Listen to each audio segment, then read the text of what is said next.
খোকা, ওই খোকা, তুই কোথায় যাচ্ছিস বাবা? কোথায় যাচ্ছিস আমাকে ছেড়ে? তুই কি আর ফিরবি না?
মঞ্চে মৃত্যুবরণ করেন।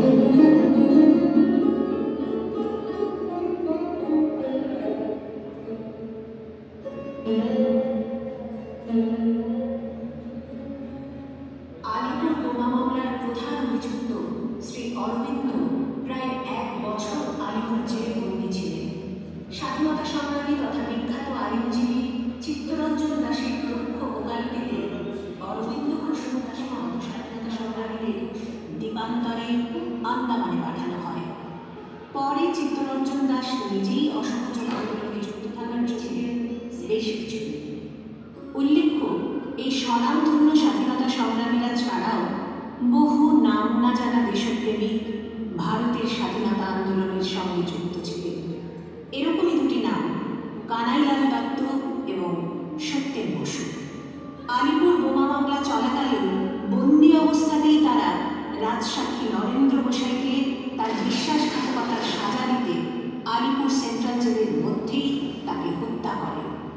বিচারে কানাই এবং সত্যেনের ফাঁসি হয়।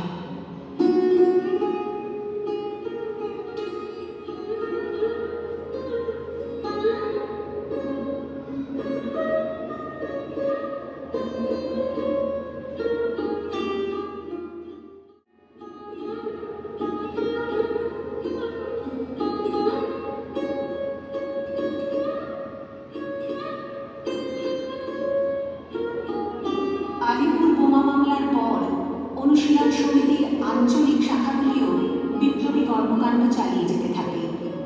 1910 সালে শ্রী অরবিন্দ রাজনীতি থেকে বিদায় নেওয়ার পর বাঘা যতীনের নেতৃত্বে অনুশীলন সমিতি পুনর্গঠিত হয়। 1879-তে বাংলার কুষ্টিয়া জেলায় জন্ম নেওয়া যতীন্দ্রের আদর্শে অনুপ্রাণিত হয়ে দেশের স্বাধীনতা সংগ্রামে ঝাঁপিয়ে পড়ে। 1910-এ শিবপুর ষড়যন্ত্র মামলায় যতীনকে গ্রেফতার করা হয়। যদিও উপযুক্ত প্রমাণের অভাবে পরের বছর তাকে মুক্তি দেওয়া হয়। 1914-এ ইউরোপে বেজে ওঠে যুদ্ধের দামামা। শুরু হয় প্রথম মহাযুদ্ধ। ইউরোপীয় রণাঙ্গনে যুদ্ধের জন্য ব্রিটিশ সাম্রাজ্যের বিপুল পরিমাণ সৈন্যবাহিনীর প্রয়োজন হয়। এই সুযোগকে কাজে লাগিয়ে বাঘা যতীন, রাসবিহারী বসুর মতো বিপ্লবীরা এক সর্বভারতীয় অভ্যুত্থানের পরিকল্পনা করেন, যা পরিচিত হয় ক্রিসমাস ডে প্লট নামে। ব্রিটিশ গোয়েন্দা বিভাগের তৎপরতায় এই অভ্যুত্থানের প্রচেষ্টা ব্যর্থ হলেও ইন্ডিয়ান ইন্ডিপেন্ডেন্স কমিটির পরিকল্পনা অনুযায়ী যতীন্দ্রনাথ জার্মানির সহায়তায় ভারতে অস্ত্র আমদানির কাজে যোগ দেন।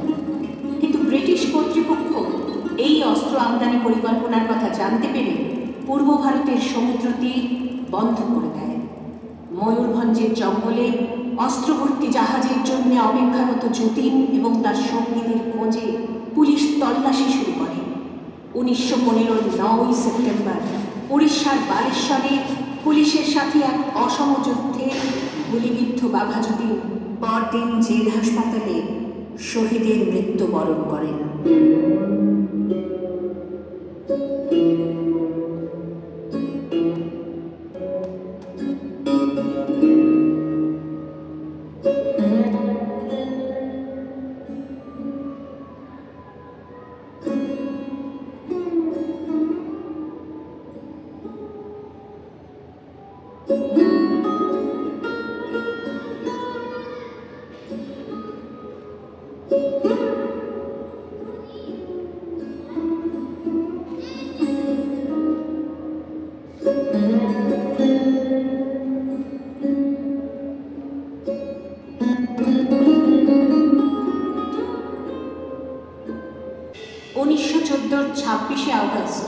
কলকাতায় ঘটে যাওয়া রডা কোম্পানির অস্ত্র লুণ্ঠন ভারতের স্বাধীনতা সংগ্রামের ইতিহাসে এক অত্যন্ত গুরুত্বপূর্ণ ঘটনা। ঔপনিবেশিক ভারতের ইতিহাসে যা খ্যাত গ্রেটেস্ট ডে লাইট রবারি নামে। বিপিন বিহারী গাঙ্গুলি, শ্রীশচন্দ্র মিত্র, শ্রীশ পাল এবং অনুকূল চন্দ্র মুখার্জির মতো বিপ্লবীরা ছিলেন এই দুর্ধর্ষ ঘটনার রূপকার। সেদিনের লুট করা বেশ কিছু পিস্তল পরবর্তীকালে বালেশ্বরের যুদ্ধে এমনকি চট্টগ্রাম অস্ত্রাগার লুণ্ঠনের সময় ব্যবহৃত হয়। 1928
कौम पे लुटाएगा, कदम कदम बढ़ाएगा, खुशी के गीत गाएगा। ये जिंदगी है कौम की, तो कौम पे लुटाएगा।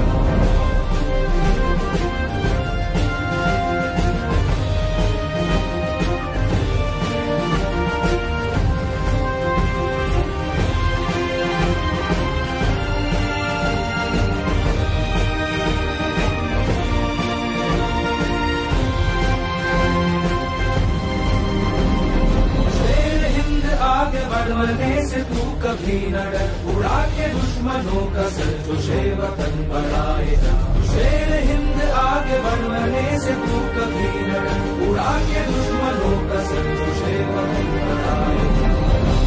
बढ़ाएगा, खुशी के गीत गाएगा। ये जिंदगी है कौम की, तू कौम पे लुटाएगा।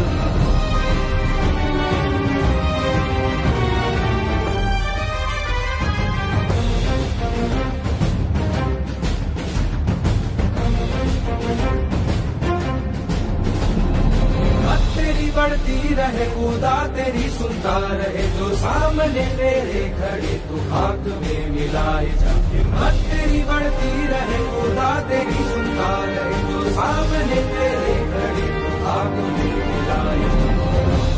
बढ़ाए जा, खुशी के गीत गाए जा। ये जिंदगी है कौम की, कौम पे लुटाए जा। बढ़ाए जा, खुशी के गीत गाए जा। ये जिंदगी है कौम की, कौम पे लुटाएगा।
জেল ভাঙার পরিকল্পনা ছিল। এই উপলক্ষে কারাগারের মানচিত্র তৈরি করা হয়েছিল। 23 নম্বর ওয়ার্ডে উত্তরের প্রাচীরে একটি পাটের গুদাম এবং রান্নাঘর ছিল। উত্তরের প্রাচীর থেকে মন্দিরের যাওয়ার পথ পরিষ্কার ব্যবস্থা ছিল, যেখান থেকে সহজে পালানো সম্ভব। গুপ্ত এজেন্সির দ্বারা গোপনে বালিশে লুকিয়ে রাখা 7টি পিস্তল, দড়ির মই এবং বোমা তৈরির উপকরণ কারাগারে পাঠানোর প্রস্তুতি নেওয়া হল। অরবিন্দ এবং বালেন্দ্র ঘোষ সহ প্রায় 30 জন বিপ্লবী ছিলেন এই জেলে। হঠাৎ খবর এল নরেন্দ্রনাথ ঘোষাল ব্রিটিশ সরকারের রাজসাক্ষী হয়েছে। সমস্ত পরিকল্পনা তিনি ব্রিটিশকে জানাবেন। আন্দোলনের জন্য এটি একটি অত্যন্ত বিপজ্জনক বিষয়।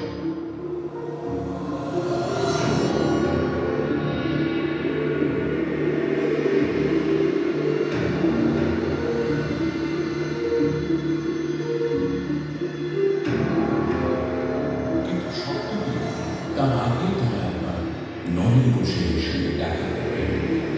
1908 সালের 31শে অগস্ট নরেন ঘোষের তাদের সঙ্গে দেখা করতে তার শরীরে গুলির পর গুলি চালিয়ে তাকে শেষ করে দেওয়া হয়।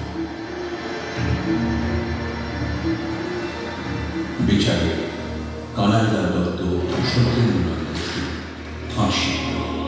দুজনের বিপ্লবের চেতনা ছিল এতই প্রবল যে এই দুঃসাহসী বিপ্লবীদের মুখে একটি শব্দ আসে। তারা হাসতে হাসতে আলিঙ্গন করেছিলেন মৃত্যুকে।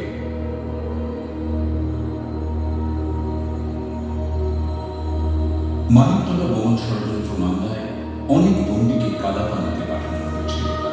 অনেকে প্রথমে মৃত্যুদণ্ড দেওয়া হয়েছিল, পরে তা কালাপানিতে পাঠানো এবং অন্যান্য শাস্তিতে রূপান্তরিত করা হয়েছিল। অরবিন্দ ঘোষের মামলা করেছিলেন প্রখ্যাত আইনজীবী চিত্তরঞ্জন দাস।